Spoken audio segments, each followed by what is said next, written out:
இந்த வீடியோவில் ஒரு புதிய விமான பாதுகாப்பு யோசனை பற்றி பேசப்படுகிறது. விமானத்தில் பயணிகள் அமர்ந்திருக்கும் கேபின் பகுதி ஆபத்தான தருணத்தில் முழுமையாக பிரிந்து பெரிய பாராசூட்டுகள் உதவியுடன் தரையில் பாதுகாப்பாக இறங்கும் வகையில் வடிவமைக்கப்பட்டுள்ளது. விமானம் எந்தவொரு ஆபத்தான சூழ்நிலையிலும் என்ஜின் ஃபெயிலியர், மிட் ஏர் எக்ஸ்ப்ளோஷன், பயணிகள் கேபின் பிரிந்து கீழே விழும் போது பாராசூட் மூலம் பாதுகாப்பாக தரையில் இறங்கும். இந்த யோசனை பயணிகள் உயிர் காப்பாற்றுவதற்கான ஒரு மாற்று வழி. மிகப்பெரிய விமான விபத்தில் கூட பயணிகளை காப்பாற்றும் வாய்ப்பு. பாரம்பரிய விமான பாதுகாப்பு முறைகளை விட கூடுதல் பாதுகாப்பு. பல டன் எடையுள்ள கேபினுக்கு பாராசூட் பொருத்துவது கடினம். கேபின் பிரிந்து விமானத்தில் இருந்து பாதுகாப்பாக வெளியேறும் விதமாக வடிவமைக்க வேண்டும். தரையில் விழும் இடம் பாதுகாப்பானதாக இருக்க வேண்டும். பயணிகள் பதற்றமின்றி பாராசூட் இறக்கத்தில் இருப்பது சாத்தியமா? இந்த யோசனை கண்டிப்பாக புதுமையானது.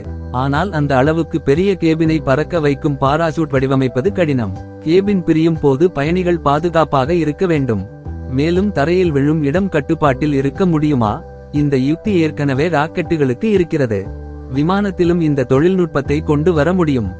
இது ஒரு புதுமையான, ஆனால் இன்னும் முயற்சி செய்ய வேண்டிய யோசனை. தொழில்நுட்ப ரீதியாக கடினமாயிருந்தாலும் இது எதிர்கால விமான பயண பாதுகாப்பில் மாற்றத்தை ஏற்படுத்தக்கூடியதாக இருக்கலாம்.